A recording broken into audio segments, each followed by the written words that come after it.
Olá, aluna! Olá, alunos! Sejam muito bem-vindos a mais uma aula do nosso curso de Análise de Requisito de Software. Nesta aula falaremos um pouco sobre as necessidades dos stakeholders e a capturação dos requisitos de forma clara e precisa.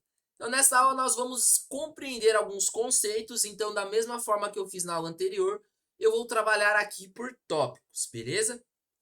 Então, o primeiro tópico para que nós possamos compreender as necessidades dos stakeholders e capturar os requisitos de forma clara e objetiva é identificando os stakeholders. Então, antes de começarmos a capturar os requisitos, é importante identificar quem são os stakeholders envolvidos no projeto. Stakeholders são todas as partes interessadas que serão afetadas pelo sistema, como clientes, usuários finais, gerentes, equipes de desenvolvimento, entre outros.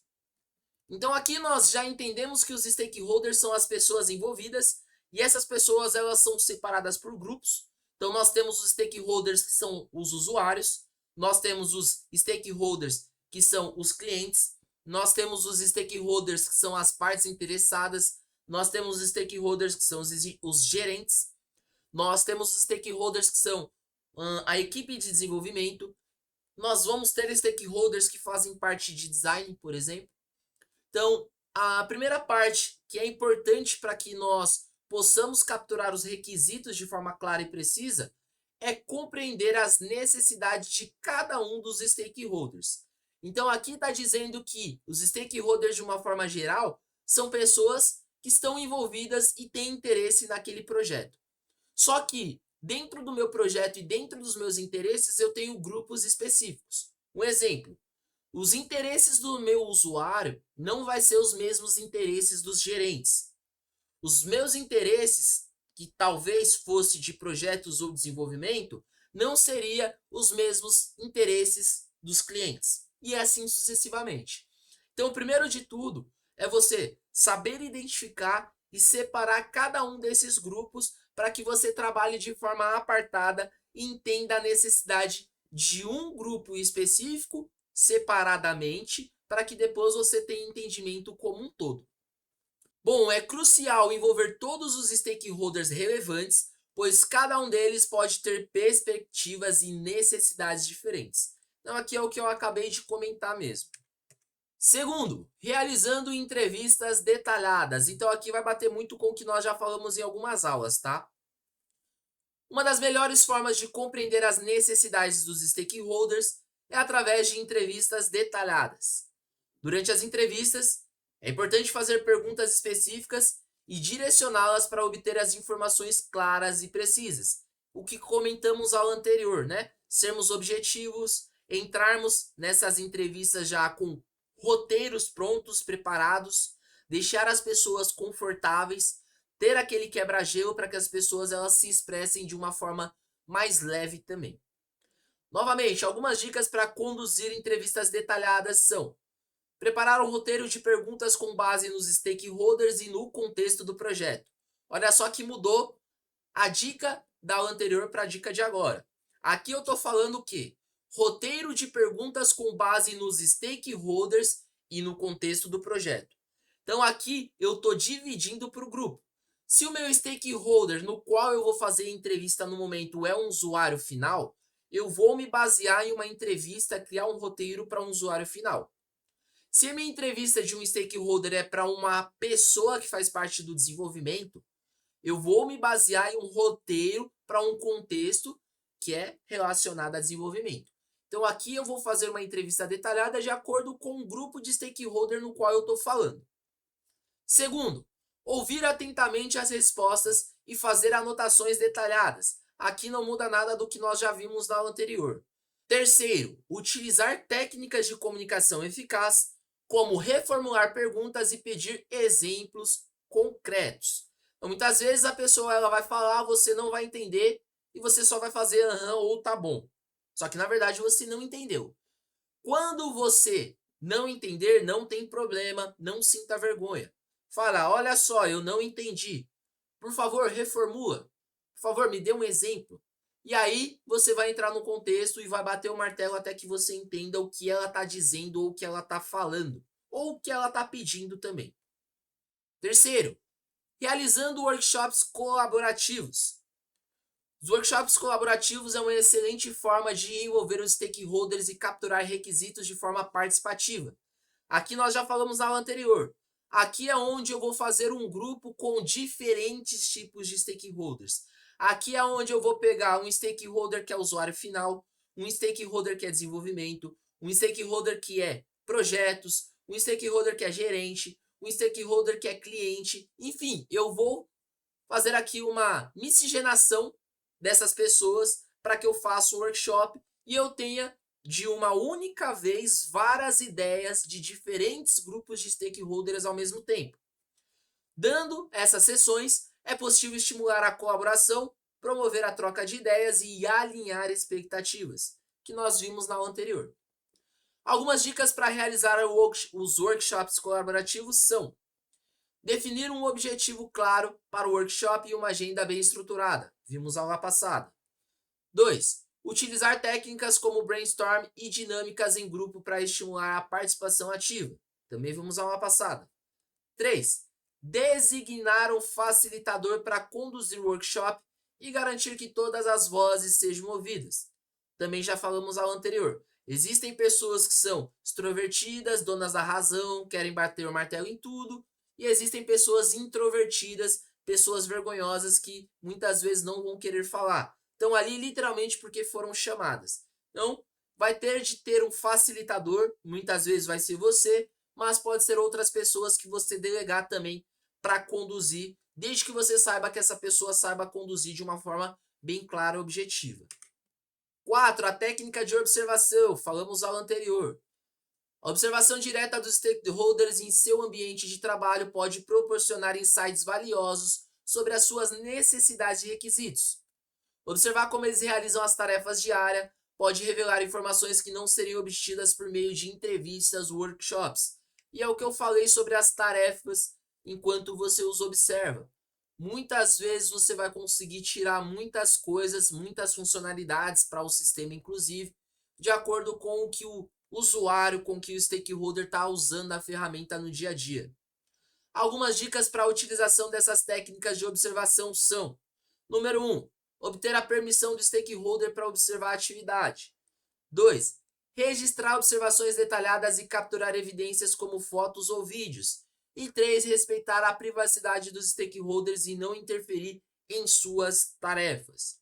E aqui, novamente, como nós estamos falando em stakeholders por grupos separados, vai variar.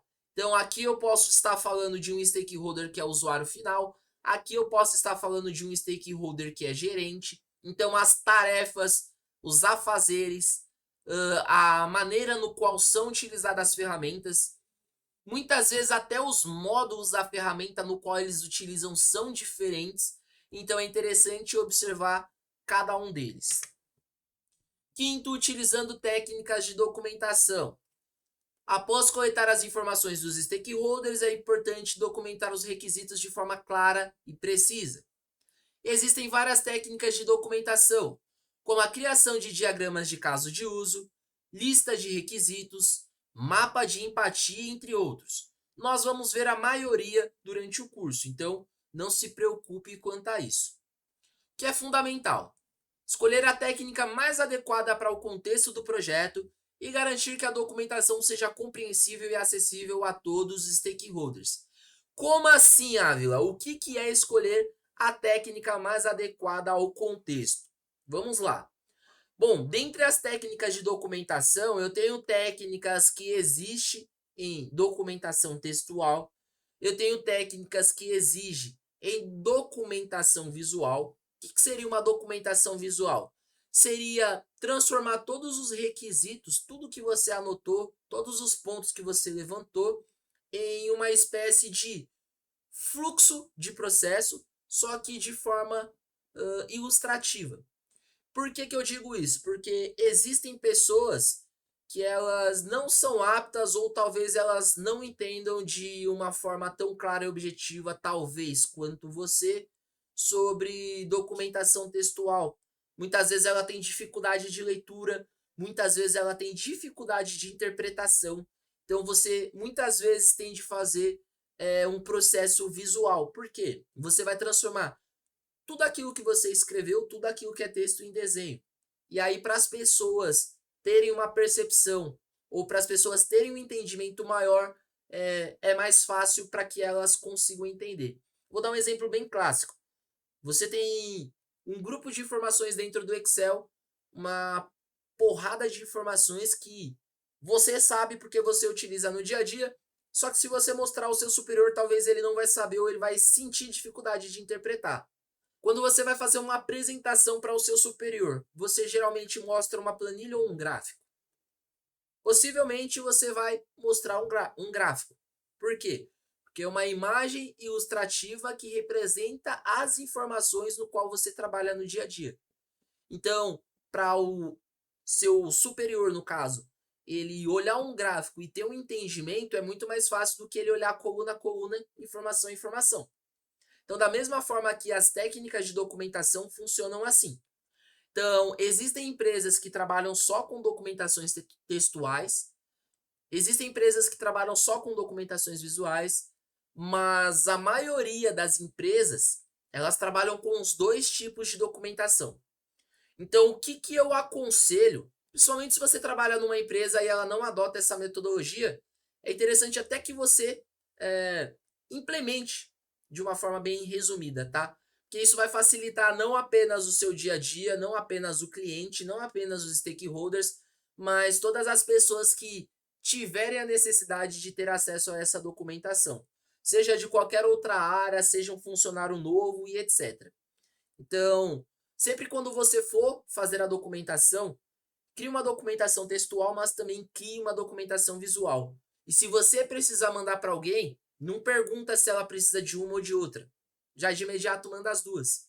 E aí a pessoa ela vai ter uma aptidão melhor.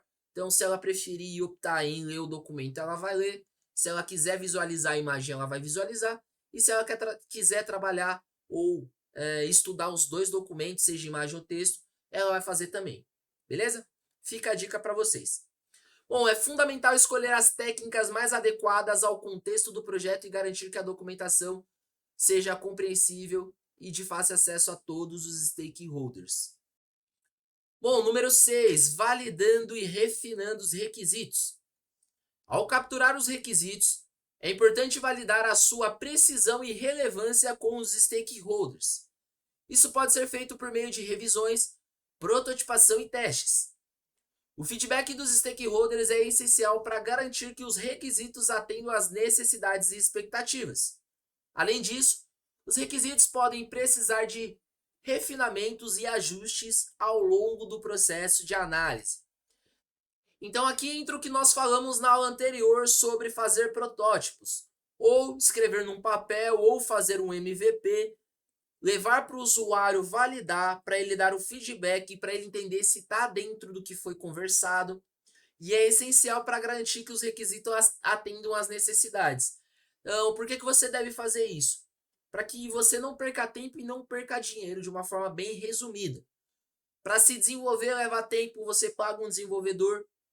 Então você está gastando tempo e dinheiro, a empresa está gastando tempo e dinheiro, e não vai adiantar nada você fazer uma série de coisas e quando você levar para o usuário, para qualquer outro stakeholder que tiver a necessidade de visualizar e não tiver dentro do contexto, não tiver dentro das expectativas. Então é sempre bom você sempre levar de pouquinho em pouquinho, mas sempre levar com frequência para sempre manter alinhado e dentro das expectativas do que as pessoas querem. Bom, e por fim, lembrando que compreender as necessidades dos stakeholders e capturar requisitos de forma clara e precisa é um processo contínuo e interativo. Óbvio, você não vai fazer isso daqui uma vez e nunca mais. Isso aqui é frequência. Você vai definir ali uma vez a cada uma semana, uma vez a cada 15 dias, duas vezes a cada 15 dias, uma vez a cada um mês, duas vezes a cada um mês. Isso você vai ter de muitas vezes conversar com os stakeholders e entender também o que ele prefere. Claro que quem manda é você e você vai entender as necessidades melhor que ele. Mas muitas vezes as pessoas, principalmente se forem pessoas importantes, talvez não tenham muita agenda livre muito frequente. Então possa ser que essas entrevistas elas não sejam tão frequentes assim, mas é sempre importante manter a habituação sempre que possível. Então, olha só, é importante manter uma comunicação constante com os stakeholders e estar aberto a mudanças e novas descobertas ao longo do projeto. Então, da mesma forma que surgem novas ideias ou que surgem novas funcionalidades na ferramenta, muitas vezes as mudanças vão acontecer por parte dos stakeholders.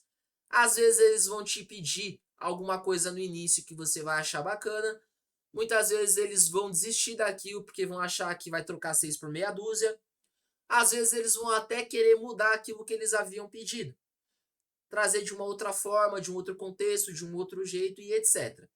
Então, é interessante e é necessário você estar aberto a novas mudanças e descobertas. É interessante você estar disposto e aberto a ouvir, disposto e aberto a entender. Bom, e essa foi mais uma aula do nosso curso de análise de requisitos. Espero que vocês tenham gostado, principalmente que vocês tenham entendido, que vocês estejam absorvendo bastante. Eu me despeço por aqui, fica com Deus e até breve.